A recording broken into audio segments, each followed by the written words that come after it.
Regulators! Mount up!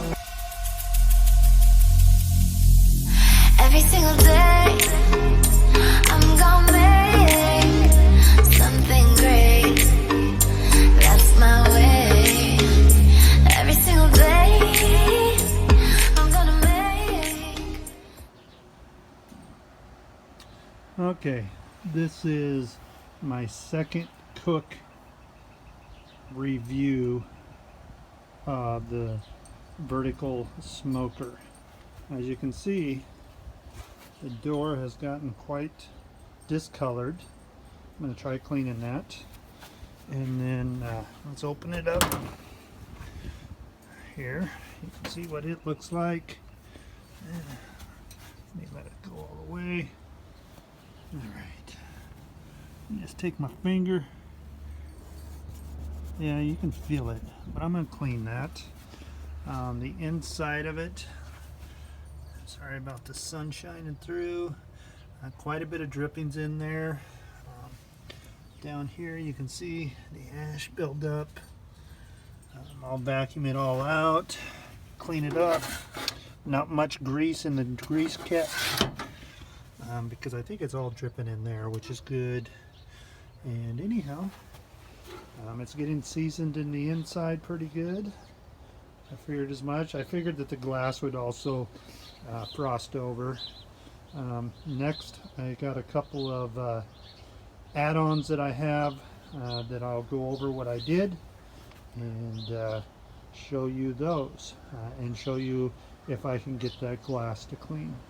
I put a 40-pound bag of pellets in it, and both the cooks I've done, the ribs were about 6 hours, and pork was 3 hours maybe.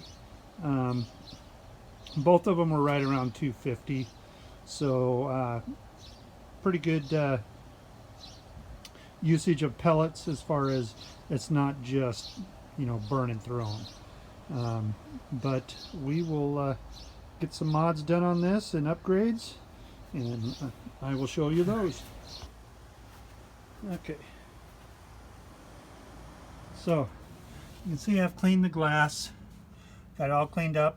I just took some hot water, probably a teaspoon of Dawn dish soap, and a green soft scrub pad, and soaked the inside of the door down, and then wiped it off, rinsed it off with fresh water, wiped it off, sprayed it down with Windex, and wiped that off. It came out pretty nice. So let's look at the inside of this. We'll open the door here. Okay, so one of the things that I've done is, you can see there, I made a couple of hanging racks that are removable using some stainless steel meat hooks, so I can hang ribs and other meat. There'll be a video of me hanging meat. I'll have it up there in the iCard or down in the description. Then the other thing I did is, I'm going to tell you, I called Pitboss customer service and sales, because I couldn't find an extra shelf on their website for these. So I called and ordered one from them.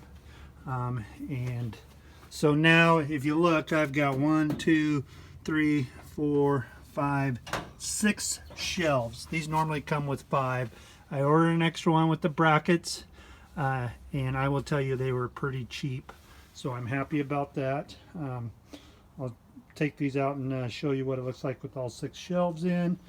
I relined my water pan, grease drip.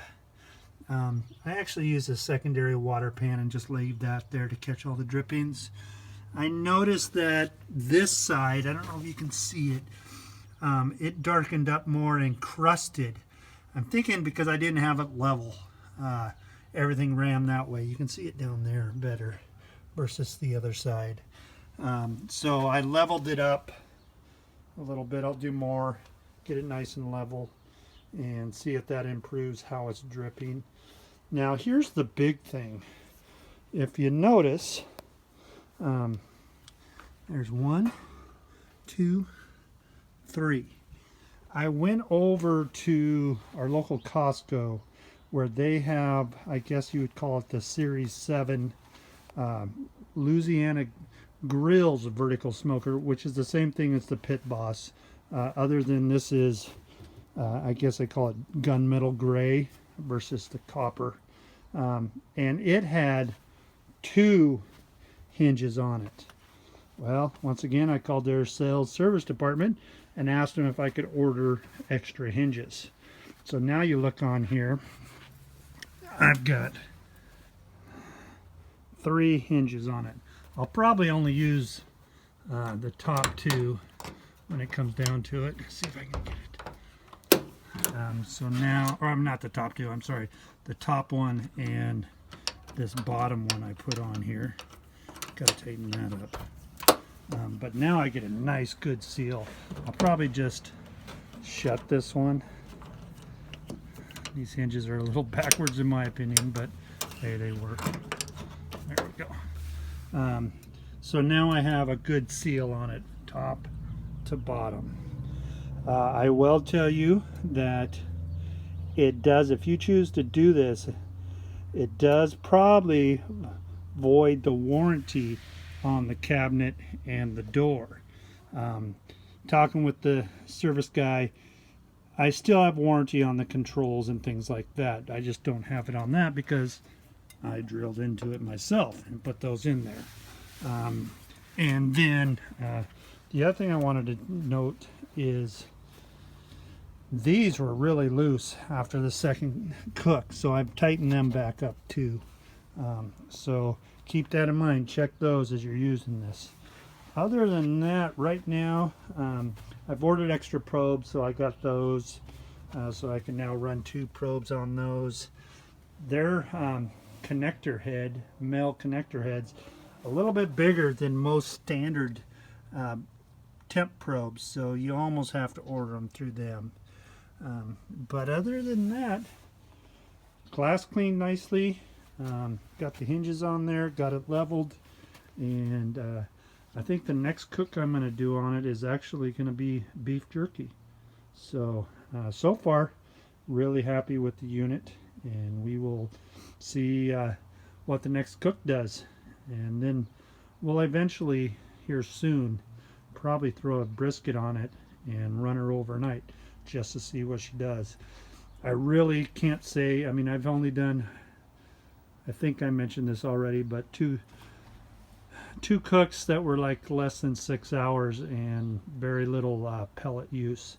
I ran it up to 450, and yeah, it didn't seem to really drop with the pellet usage. So yeah, so let me get these racks in there and I'll show you what that looks like. Okay, here it is with all 6 racks in it. So I'm thinking I could do 2 full racks of ribs on each shelf. So you're talking 12 racks of ribs. That's impressive. Alrighty, I will keep making videos and showing you how it is. And as always I say, hope you enjoyed my updated review and on the door hinges. And we will always grill on. Cheers everybody.